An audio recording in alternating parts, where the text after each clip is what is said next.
Pendant longtemps, Abidjan a été la vitrine de l'Afrique de l'Ouest avec ses rues propres et salubres. Tellement belle qu'elle était surnommée la perle des lagunes. Mais aujourd'hui, la ville d'Abidjan n'est plus que l'ombre d'elle-même. Elle ne fait plus rêver. De perle des lagunes, Abidjan est devenue la perle des ordures. Comment organiser la gestion de toutes ces ordures ménagères? Une tâche pas du tout aisée. Pour relever le défi de rendre propre et agréable cette ville cosmopolite, des précollecteurs qui sont des particuliers se chargent de l'enlèvement des ordures, mais ce n'est pas gratuit. Ça demande, il y a 1000 francs, il y a 2000, il y a 4000, il y a 5000. Ça demande à travailler là. Il y a certains, il y a beaucoup, il y en a, c'est pas beaucoup. C'est par mois, c'est pas par semaine, c'est par mois. Bon, le travail, ça se passe très bien. C'est la population qui nous complique le travail. Mais ce que fait, on fait de nos mieux, ça va. Bon, après le passage des camions, nous sommes là pour faire les ratissailles, pour les chercher qui sortent. Un ton, on ramasse. Maintenant, on s'en va déverser. On a des sites où à Béné, il y a Kokovico, il y a Bangui, Zo, Agban. Bon, c'est nos travails qui sont là. Après le passage des camions, c'est un ratissage nous on fait. Présentement, on a comme Cocody Vallon 2 plateaux. Je prends la voie de la tri. De la tri, on prend les pistes aussi où les camions ne peuvent pas rentrer. On est censé aussi rendre ça le propre aussi.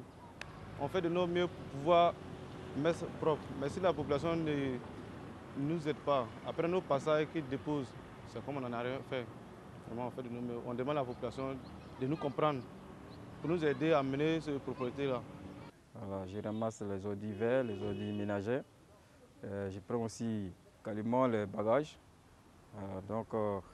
Voici comment on prend ici et puis on va verser dans les zones, comment on appelle, l'État a mis les structures en place. Quand on arrive, ça va déposer là-bas. Voilà, et puis il y a d'autres camions qui vont récupérer pour aller déposer dans les zones à cours d'eau. Voilà, c'est un peu ça. Bon, au fait, il y a des zones où l'État a mis les gens, voilà, il y a des camions, voilà, c'est des coins où l'État a mis ces éléments, voilà, donc ça va déposer là-bas et ils viennent récupérer pour aller déposer dans les zones où ils devaient jeter. Les ménages n'ayant pas toujours les moyens de payer ces précollecteurs choisissent la solution la plus simple, déverser dans les rues ou les caniveaux les ordures ménagères. Abidjan est sale. Les responsabilités sont aussi partagées, car si l'argent fait défaut, les ordures s'amoncellent dans les rues, signe de mécontentement des sociétés de ramassage des déchets qui ont deux types de collecte. La collecte via les camions bennes, activité quotidienne. Et selon les principes, les opérateurs, je veux dire les ménages, doivent sortir les ordures ménagères de 17h, en fait, dans la soirée, pour pouvoir permettre aux opérateurs de collecter toute la nuit, de sorte que matin, on ne se retrouve pas avec les déchets. Et la contrainte que nous avons, la majorité des populations ne le font pas, ils ne suivent pas ce consigne. Une deuxième contrainte des opérateurs est liée souvent à l'État de Côte d'Ivoire qui, vraiment pas mal depuis plusieurs années, les règlements des opérateurs ne se font pas à temps. Et sachant que ce secteur-là est un secteur qui est assez lourd, et quand les paiements ne suivent pas, les opérateurs ont pas mal de difficultés à assurer les activités quotidiennement. Les mairies devaient pouvoir équiper leurs communes en contenants. C'est-à-dire des bacs doivent être entreposés à des carrefours pour permettre aux ménages de pouvoir, celui qui passe par là, pouvoir se débarrasser de ces déchets. Ce qui fait que vous voyez des ordures qui sont déposées à même le sol à tous les carrefours d'Abidjan. Donc ça contribue fortement à l'insalubrité du district d'Abidjan. Les opérations ville propre ou coups de balai se succèdent. Mais au fil des ans, Abidjan ploie toujours sous les ordures. Comment y remédier? La solution peut être dans cette question.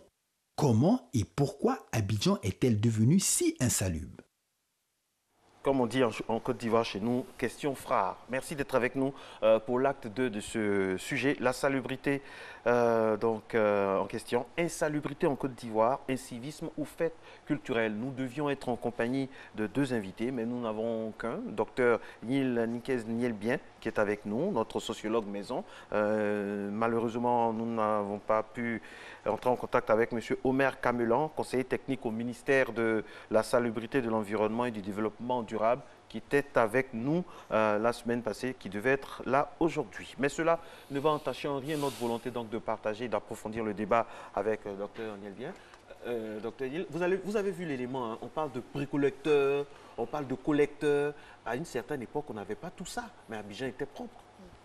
Oui, effectivement, je pense que vous avez touché du doigt le problème.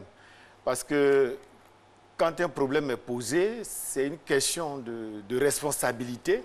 Et plus la chaîne est longue, plus il y a d'acteurs. Et en droit, c'est connu. Plus il y a tendance à la dilution des responsabilités. En Afrique, on dit souvent, les chances pour qu'un mouton dorme dehors, c'est quand il a plusieurs propriétaires. Parce que l'un va dire, moi je préfère aller dire au revoir à tel parent qui s'en va, mais M. Govoy pourra toujours rentrer le mouton. Un autre dira autre chose. Mais moins il y a d'acteurs, moins il y a de responsables, plus on a des chances que les choses soient faites. Parce que, comme vous l'avez dit, des jeunes qui viennent enlever les ordures chez nous, jusqu'au lieu, au premier lieu d'entreposage, ça peut être des bacs, des mairies ou des carrefours tout simplement, ou des endroits aménagés sommairement, jusqu'à ce qu'on se retrouve à la déchetterie d'Akwedo. C'est un long parcours, c'est un long chemin, c'est tout un cheminement. C'est un sujet particulier aussi, on parfaitement, va revenir là-dessus. Parfaitement, parce que ça fait des années qu'on ne sait pas si cette déchetterie est provisoire ou si elle est permanente ou si les plaintes des riverains sont fondées, etc., etc. Donc effectivement, moi je pense que dans la longueur de la chaîne, il y a toute une dilution des responsabilités et à un moment donné, véritablement, ça devient complexe. D'accord. Et selon vous, qu'est-ce que la population doit faire à son niveau? La population doit, à mon avis, maîtriser un tant soit peu le système. Parce que quand vous produisez les ordures chez vous, quelle est l'étape et la responsabilité qui vous incombe? Soit ça va se passer devant votre porte, et est-ce que c'est à vous d'aménager quelque chose pour recevoir vos déchets? Est-ce que c'est à l'îlot, c'est-à-dire le petit quartier, ou bien est-ce que l'État prend le relais dès que vous mettez les ordures ou la mairie devant votre porte? Parce que ce que la population doit faire dépend déjà de sa production des déchets, de sa capacité peut-être à les trier, de sa capacité à les conserver et de sa capacité à pouvoir embrancher le premier mécanisme de transport ou de ramassage. La population aussi peut, dans sa relation aux déchets, on l'a dit la dernière fois, l'incivisme consiste à se débarrasser de ces déchets dans la rue ou dans les lieux publics. À ce niveau aussi, la population peut se responsabiliser. À savoir que si je produis des déchets, je peux les conserver dans ma voiture jusqu'à ce que je trouve un endroit propice ou idoine pour m'en débarrasser. La population peut également éviter de cracher par terre, ça aussi, on n'est pas obligé de le faire, etc., etc. Donc, d'uriner, effectivement, de déféquer, vous avez parfaitement raison. Il y a des comportements qui nous incombent, des comportements responsables. Parce que ce sont des comportements qui impactent directement notre santé et la santé des autres. C'est vrai que pour faire pipi, chacun évite son quartier. Pour faire pipi, chacun évite son environnement immédiat où on le connaît. Mais si chacun le fait de manière croisée, vous voyez qu'à un moment donné, c'est comme si nous nous rendons tous malades les uns les autres. Alors, est-ce qu'on a fabriqué finalement la saleté à Abidjan? Est-ce qu'on a tout fait pour? Parce que quand on voit l'organisation qui était là à une certaine époque, et ce qu'on voit aujourd'hui, personne n'est responsable, c'est l'autre, tous les jours c'est l'autre, c'est l'autre qui a fait ceci, ça incombe à qui? Et comme vous l'avez si bien signifié, la chaîne de responsabilité fait qu'il y a une certaine dilution. Et ça, c'est très, très... Est-ce qu'on n'a pas finalement fabriqué, rendu Abidjan sale? Effectivement, on l'a rendu, puisque c'est un processus, vous avez parfaitement raison. Jusqu'à dans les années 70, on avait les TP, les véhicules et aussi les prisonniers qui ramassaient les ordures. C'était vraiment clair, c'était clarifié et les mairies étaient impliquées, les implications étaient complémentaires, la population aussi était sensibilisée. Il y a certains maires qui faisaient les rondes dans leur commune et quand les devantures n'étaient pas débroussaillées, vous aviez des amendes, vous aviez à aller répondre à la mairie ou au tribunal ou comment on dirait, dans les commissariats. C'était un ensemble. L'État prenait sa part, la mairie prenait sa part et les usagers prenaient leur part. À partir de ces trois acteurs, on avait tout le système. Donc tout ce qui se passait devant vous, chez vous, vous étiez automatiquement engagé, impliqué. Et l'État faisait l'effort de vérifier cela. Les mairies aussi faisaient cet effort-là. Donc à travers ces trois acteurs clairement identifiés, et la famille aussi mettait la pression sur les enfants. On avait pratiquement un Abidjan propre. Parce qu'on savait très bien, ça se passe autour de chez vous, c'est vous. Ça se passe dans le quartier, ce sont les résidents. Et à partir de là, la mairie s'implique, l'État s'implique. Aujourd'hui, la chaîne est devenue très complexe. On ne sait plus qui fait quoi. Est-ce que les jeunes qui viennent prendre les ordures chez nous, à qui on donne de l'argent, est-ce qu'effectivement il y a un contrat clair, moral ou juridique entre nous? Est-ce qu'ils ont une assurance? Etc. Est-ce qu'ils ont le matériel pour être en contact avec ces déchets-là? Exactement. Est-ce qu'ils ont l'organisation, l'éducation, la formation nécessaire par rapport à l'appréhension des déchets? Parfaitement, vous avez raison. Les déverser? Exactement. Quelle est leur responsabilité? On commence par, vous avez raison, un mot de débarras. Moi, je ne sais où mettre mes ordures. Ils viennent, ils me demandent de l'argent, je leur délègue mes ordures. Mais à aucun moment, vous avez parfaitement raison, je ne m'assure qu'ils sont référencés quelque part, soit par la mairie, soit par l'État. Lequel référencement demanderait quoi? Qu'ils aient la formation au ramassage et à la collecte des ordures. Qu'ils sachent peut-être trier les ordures, sélectionner les ordures, les emmener vers des endroits appropriés. Donc, je ne m'assure pas de cela, mais je suis content d'être débarrassé. Et à partir du moment où ils m'en débarrassent, naturellement, je ne cherche pas à savoir ce qu'ils en font. Et de proche en proche, on se retrouve dans des ordures qu'on retrouve partout, dans des ordures qu'on jette un peu partout. Parce que ce schéma de me débarrasser de mes ordures font qu'à un moment donné, si eux aussi ils sont plus ou moins embarrassés par les moyens, c'est-à-dire que s'ils n'ont pas, ils ont des tricycles ou bien ils ont des charrettes, etc., s'ils ne peuvent pas aller très loin, ils les déposent là où ils peuvent les déposer rapidement pour aller en chercher d'autres, etc., etc. Donc, à un moment donné, si dans la ligne de responsabilité, on ne s'assure pas qui commence et à qui il délègue après, ça devient extrêmement compliqué. Parce que nous aussi, riverains, nous ne faisons pas l'effort de communiquer avec nos mairies pour savoir quel est le statut exact de ces gens qui viennent vers nous. On pense que le problème est réglé et après on est surpris que ces ordures, à un tournant de rue et autres, se retrouvent pas très loin de chez nous. Et ça s'amoncelle et ça s'accumule. D'accord. Vous, en tant que sociologue, hein, qu'est-ce qui motive en fait la population? Parce que vous l'avez dit avant, la population était responsable de sa maison et de maison en maison, on prenait soin du quartier. Ensuite, la mairie et le ministère prenaient la relève après. Mais maintenant, tout le monde a laissé ce qu'il devait faire. En fait, la population ne s'occupe plus de sa maison, ne s'occupe plus de son quartier, ainsi de suite. Qu'est-ce qui fait que la population est en retrait? Bien, on peut dire aujourd'hui que l'éducation, on l'a dit souvent ici. C'est plus la même éducation. Ce n'est plus la même éducation.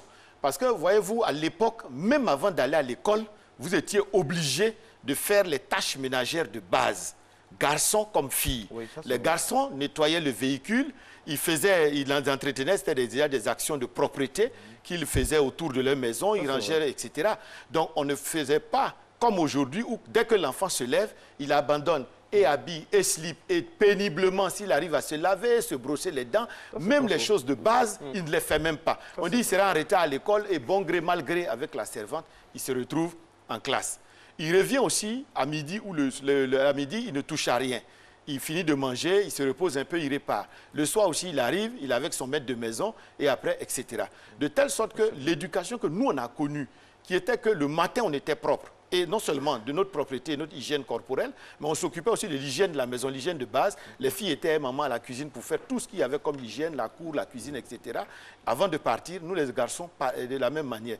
De telle sorte que le réflexe hygiénique, nous l'avions dans notre éducation. Aujourd'hui, on trouve ça ringard. Oui, on trouve ça totalement. Alors, avant, on lavait nos assiettes, on lavait nos vêtements, les assistantes de domicile, à domicile qu'on appelle communément les servantes, avaient vraiment des tâches allégées. Merci. Vraiment des tâches allégées. Mais aujourd'hui, quand vous proposez ça à des jeunes, ils vont trouver ça ringard. Oui. Peut-être que ce n'est pas swag de laver ses Voilà, habits. voire même traumatisant. Oui, voilà. Parce qu'aujourd'hui, on pense que vous traumatisez l'enfant quand vous voulez le rendre propre. C'est la tâche de la ménage, de la servante, etc. Alors que tout individu est responsable de sa propreté. C'est de là que tout part. C'est de là que tout part. Aujourd'hui, et on ira plus loin dans l'éducation en voyant qu'il y a certaines dames aujourd'hui qui ne lavent même pas leurs dessous, elles les jettent. Bon, comment voulez-vous qu'une mère qui jette ses propres dessous, qui ne les lave plus, qui ne les entretient plus au quotidien, puisse dire à un enfant que non seulement il faut être propre de manière visible, mais de manière intime. Alors que la toilette intime, la propreté intime est très exigeante. Donc, si vous arrivez à vous appliquer cette propreté et cette intimité, votre intimité quotidiennement, vous voyez que vous êtes déjà mieux outillé pour avoir la propreté de votre cadre de vie immédiat et d'être choqué aussi par les ordures. Parce que si vous-même, votre propre propreté corporelle ne vous choque pas, je ne vois pas comment est-ce que vous serez choqué par jeter des ordures ou bien ne même pas aller déféquer, uriner. Ça va vous paraître naturel parce que ça commence d'abord par se laisser faire, se laisser aller. Comme vous l'avez si bien dit, le laisser aller commence par soi-même. Vous laissez aller, vous enseignez cela à vos enfants et après, que vous soyez ministre, que vous soyez ceci, que vous soyez cela, c'est toujours depuis le bas âge que tout se formate. Parce que la propreté, c'est une culture. Alors, docteur, au-delà de tout ça, ça c'est le côté familial. Au côté organisationnel, est-ce qu'il ne faut pas changer notre façon d'appréhender la propreté? Parce qu'il y a d'autres pays qui ne sont pas forcément plus nantis que la Côte d'Ivoire, par exemple, où il y a des groupes. Il y a un groupe qui vient à 4 h du matin, il y a un autre groupe qui suit après, il y a un autre groupe qui lave, qui essuie. Tout est dans l'organisation. On parle souvent de moyens, on n'a pas de moyens. Mais et si en vérité, c'est toute une question d'organisation, simplement d'anticipation et de bonne organisation? Vous avez raison. Avec une très bonne organisation, c'est vrai qu'il faut à la base l'éducation. Parce que même si vous êtes organisé, mais que les gens ne sont pas éduqués à la base, ils n'adopteront pas les comportements qu'il faut. Mais si vous avez aussi une organisation claire, lisible, où on sait qui fait quoi, où, quand, combien et pourquoi. Naturellement, cela va s'imposer aux uns et aux autres. Parce que quand on parle d'ordures à Abidjan, c'est une nébuleuse. Tout le monde voit l'absence totale d'organisation. Les ordures se caractérisent par l'anarchie. Alors que de par leur production jusqu'à leur recyclage, s'il n'y a pas une organisation bien huilée, s'il n'y a pas une orchestration bien maîtrisée, naturellement, du petit bout de papier qu'on a jeté ou de l'urine qu'on commence à libérer jusqu'à ce qu'on se retrouve dans des dépotoirs à ciel ouvert partout dans Abidjan, la relation est tout à fait directe. Il faut une organisation de telle sorte que les bonnes personnes soient aux bonnes places, les bonnes choses soient où elles doivent être. Et à partir de ce moment, cela va amener la population automatiquement à se discipliner. Parce que si nous commençons à voir des poubelles dignes de ce nom, qui nous obligent à trier, à sélectionner et à déposer nos ordures où il faut, petit à petit, comme vous l'avez dit, cela va nous amener aussi à nous sentir responsables de la saleté ou de ce que des ordures dont nous ne nous débarrassons pas correctement. Alors, selon vous, parce que vous avez parlé de poubelles et tout ça, mais il n'y en a pas suffisamment. Des poubelles publiques, il n'y en a pas suffisamment. Selon vous, quel pourrait être le palliatif à cela? Ben, c'est une question de poubelle. On ne peut pas dire, comme l'a dit... S'il n'y en a pas. S'il n'y en a pas, il faut imaginer, parce qu'aujourd'hui, on n'est pas arrivé à 8 millions d'habitants à Abidjan par hasard. C'est une question d'anticipation, comme il a dit. L'époque où Abidjan était à 1 million, 2 millions, et où Abidjan était moins sale, peut-être ce n'était pas lié au nombre, mais c'était lié à l'anticipation. Gouverner, c'est prévoir. C'est prévoir. Aujourd'hui, nous ne pouvons pas dire, avec tout ce que nous avons comme taxe, qu'on ne peut pas déposer des poubelles. Parce que même les poubelles, c'est de l'économie. On peut produire, nous produisons du plastique en Côte d'Ivoire. Nous produisons aussi du fer, nous produisons aussi du bois, nous produisons beaucoup de matériaux. Mais à partir de ces matériaux, nous pouvons créer des poubelles. Nous ne sommes pas obligés d'aller acheter des poubelles importées. C'est-à-dire, avec de l'imagination, nous pouvons créer nos poubelles. Parce que toutes les poubelles européennes sont des poubelles de leur propre économie durable. C'est-à-dire que nous pouvons créer des usines, des industries qui vont produire ces poubelles. Et ça fera du travail et ça fera aussi des taxes pour l'État. Parce que ce qu'on ne dit pas souvent, c'est que il y a le business des déchets. Bien sûr. Ça fait avancer. Il y a d'autres pays qui l'ont compris, qui investissent dans la... Comment on dit ça? Dans l'économie, oui, le traitement, le recyclage. Voilà. Effectivement, vous avez raison parce qu'il faut arrêter, et là vous avez raison, de regarder les déchets comme un coût. Les déchets sont une opportunité d'affaires. Quand vous prenez une poubelle, il n'y a rien à jeter. Les aliments peuvent nous servir à faire du biocompost. Donc on les recycle et on arrive à faire de l'énergie ou de l'engrais bio pour la régénérescence des sols. Donc on ne jette pas les aliments usagés. Les bouteilles peuvent être recyclées. Ce recyclage, il est direct, nous tous nous le voyons à travers les médicaments traditionnels. D'ailleurs, il y a souvent pénurie, voilà pourquoi on utilise le plastique. Le plastique, nous pouvons l'utiliser pour créer toutes sortes d'ustensiles, tels que les seaux, tels que les nattes, tels que les poubelles, vous avez parfaitement raison. Et quand on va vers une forme achevée du plastique, on peut créer les pavés pour paver les routes et on peut créer du bitume. Et c'est un bitume qui dure entre 400 et 600 ans, qui est encore plus durable que le bitume classique que nous connaissons avec le gravillon. De telle sorte que, quel que soit... Et le fer mort, ça, je ne reviens même pas là-dessus, puisque tous les jours que Dieu fait, nous voyons beaucoup de camions transporter du fer mort vers le port et l'aéroport. De telle sorte que, de manière visible, les déchets, les ordures sont de véritables opportunités économiques et non des coûts. Et ça, je pense qu'il faudra revoir nos mentalités, ne plus raisonner en termes de coûts, ça coûte, mais voir des vraies opportunités d'emploi et d'économie. Ça se calcule et ça se chiffre. Et ça permet même à l'État d'engranger des impôts supplémentaires. On a entendu plusieurs fois des projets dans ce sens, mais comme souvent, il n'y a pas eu de suite. Il y a un téléspectateur qui se plaint du fait que les femmes s'occupent par exemple du nettoyage des principales artères. Et il souhaiterait qu'il y ait un autre groupe qui entre plus dans les quartiers, à l'intérieur des quartiers, et que ce soit vraiment une alternance, qu'on puisse aussi les payer régulièrement. Il y a beaucoup de soucis qui sont évoqués donc par les téléspectateurs. Et puis, concernant les opportunités d'affaires dans les déchets, les téléspectateurs souhaitent aussi que opportunités d'affaires, c'est bien, mais formation aussi également, et surtout suivi, c'est mieux. Parce que chez nous, on a toujours les bonnes idées, mais on n'a pas le suivi qui va avec. Bien, vous avez raison, les déchets, c'est une expertise. On n'arrive pas à gagner de l'argent avec les déchets si on n'a pas développé toute une expertise, à savoir de la formation, à savoir du benchmarking, c'est-à-dire qu'on va dans les pays qui savent le faire. Moi, j'étais en Europe depuis dans les années 79. Déjà, l'Allemagne, dans les années 80, a commencé à développer toute une économie écologique. Les Allemands sont parmi les premiers.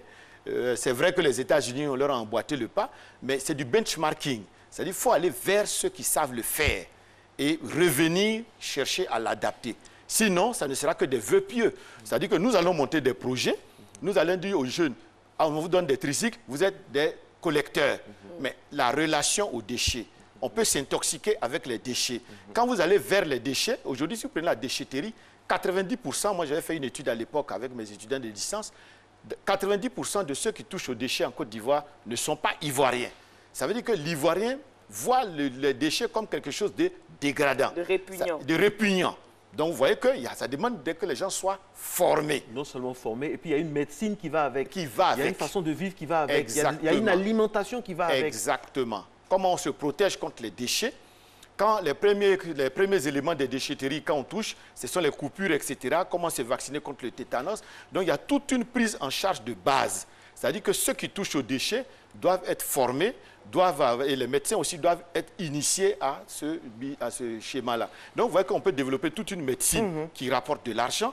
Tous ceux qui touchent aux déchets, on peut les former. Tous ceux qui vendent des tricycles, des charrettes et autres, tout cela peut participer. C'est toute une chaîne. Et si on le voit de manière systémique, de manière globale, et que, comme vous l'avez dit, on va vers des pays qui savent faire Le et qui Rwanda, dégagent. par exemple, est un exemple. Le Ghana, même tout près de nous aussi, c'est aussi un modèle. Dans ce Il ne faut sens. pas avoir honte d'aller vers la coopération sud-sud est aussi une coopération qui peut nous aider. Et c'est une coopération plus efficace parce que ce sont des problèmes proches. Voyez-vous, on peut aller en Allemagne, mais l'Allemagne, c'est trop éloigné d'un point de vue de la mentalité. Mais si moi, je vais tout de suite au Ghana, qu'un Ghanéen m'initie, il m'explique, et puis il me dit comment ils sont arrivés là, ben, je sentirais mon orgueil fouetté. Je me dirais, mais si le Ghanéen a pu le faire, c'est que moi également, je pourrais le faire. De telle sorte que je suis plus, vous avez raison, pour cette coopération sud-sud, gagnante-gagnante.